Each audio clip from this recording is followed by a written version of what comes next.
Doctor Ashok Kumar Gupta, associate professor Hindi, MSJ, राजकीय स्नातकोत्तर महाविद्यालय, भरतपुर, राजस्थान।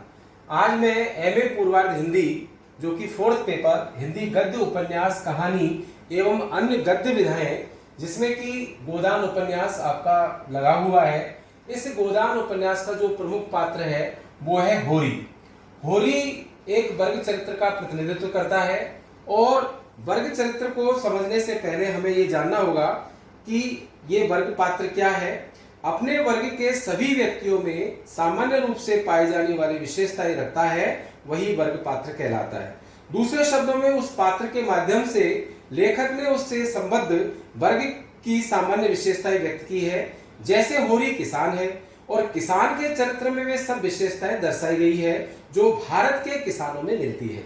इसी आधार पर होरी को भारत के समूचे किसान वर्ग का प्रतिनिधित्व करने वाला पात्र यानी वर्ग पात्र कहा गया है।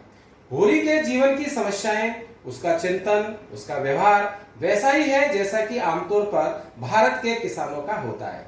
प्रिय बच्चों, होरी के जीवन के सूत्र अपने वर्ग से जुड़े हुए हैं और उन्हीं सूत्रों के द्वारा वह अक्षय प्राण रस पाता है।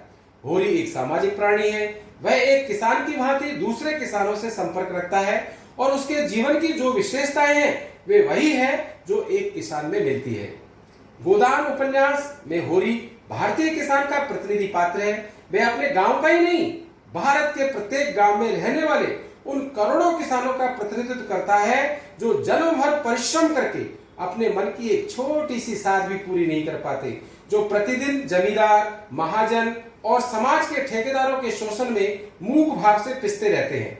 गोदान में होरी जिस प्रकार जन्म भर दरिद्रता, ऋणभार, अत्याचार आदि से संघर्ष करता रहता है, उसी प्रकार भारत का किसान वर्ग भी। होरी के चरित्र में वे सब सबलताएं, वे सब दुर्बलताएं व्याप्त है जो समस्त किसान वर्ग में पाई जाती है। होरी अपने वर्ग का प्रतिनिधि है। वह अपने वर्ग के शोषण का चित्र प्रस्तुत कर अपने वर्ग के जीवन को साकार रूप प्रदान करता है। अतः अब हम होरी के चरित्र में जो वर्गगत व्यक्तिगत विशेषताएं मिलती है उसके बारे में चर्चा करेंगे। सबसे पहला आता है दरिद्रता। होरी कुर्मी किसान है, परंतु गरीबी के कारण अच्छा खाना पीना भी नहीं कर पाता है। वह कड़ा परिश्रम करके मितव्यता बरतने के बावजूद भी ऋण के बोझ से उभर नहीं पाता है।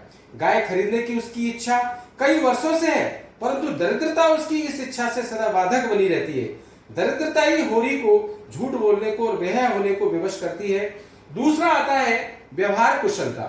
होरी भोला भाला किसान है, पर वह बड़ा ही व्यवहार कुशल है। वह जमींदार अमरपाल सिंह के यहाँ आता जाता रहता है। वह समझता है कि मालिक से मिलते जुलते रहने में ही भलाई है, क्योंकि जब दूसरों के पांवों तले अपनी गर्दन दबी हुई है तो उनके पांवों को सहलाने में ही कुशलता है।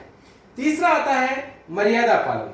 भारत का किसान गरीब भले ही हो, परंतु वह कुछ मर्यादाओं का पालन करना अपना कर्तव्य समझता है। होरी भी इसी तरह का है। होरी को अपनी लड़की के विवाह की चिंता होती है। वह सोचता है कि लड़की का ब्याह नहीं हुआ तो सारी बिरादरी में हंसी होगी। इस तरह वो पूरी तरह से मर्यादा पालन करता है। चौथा है मानवता। होरी में अनेक दुर्बलताओं के होते हुए भी मानवता थी। वह किसी को दुख नहीं पहुंचाना चाहता था। वह प्रत्येक के सुख दुख में सम्मिलित होता था। और पांचवा है भाग्यवादी। होरी आज के वैज्ञानिक युग के व्यक्तियों की भांति भाग्य को नहीं मानता हो, ऐसा नहीं है। वह पुरुषार्थी होकर भी भाग्य को मानता है। पूर्व जन्म और कर्मों के अनुसार फल पर उसका अटल विश्वास है। वह अपनी वर्तमान दयनीय दशा के लिए किसी को भी दोष नहीं ठहराता है। वह उसे भाग्य का खेल समझता है। जब गोबर राय साहब के विरुद्ध कुछ कठोर शब्दों का प्रयोग कर अपने पिता होरी को समझाता है, तब होरी उससे कहता है कि छोटे बड़े भगवान के घर से बनकर आते हैं और संपत्ति बड़ी तपस्या से मिलती है। हमारे जमींदारों ने पूर्व जन्म में जैसे कर्म किए थे उसका आनंद भोग रहे हैं। हमने कुछ नहीं समझा तो भोगे क्या। छठा आता है सामाजिकता। होरी समाज को, बिरादरी को महत्व देता है। दुनिया को पुत्र वधू के रूप में स्वीकार कर लेने के कारण पंचों के दंड को स्वीकार करता है, जबकि धनिया पंचों के निर्णय का विरोध करती है।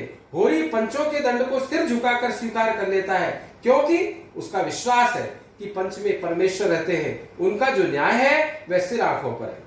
सातवां है और अंतिम बिंदु है वो है संघर्षशीलता। होरी का सारा जीवन अपने परिवार के भरण पोषण की चिंता करते हुए बीतता है। रोटी की चिंता ने उसको भयंकर परिस्थितियों में डाल दिया है। वह निरंतर उनसे संघर्ष करता रहता है। इस तरह से गोदान उपन्यास जो है उसका नायक किसान होरी भारत के किसान वर्ग का प्रतिनिधित्व करने वाला वर्ग पात्र है। उसका व्यक्तित्व उपन्यास के अंतर्गत उसके वर्ग का प्रतीक बनकर आया है। वह एक और तो किसान वर्ग का प्रतिनिधि है। होरी ने संपूर्ण उपन्यास में भारतीय किसान का जो प्रतिनिधित्व किया है वह उसे भारत का जाना पहचाना किसान सिद्ध कर देता है। बहुत बहुत धन्यवाद। आज हम इतना ही पढ़ेंगे।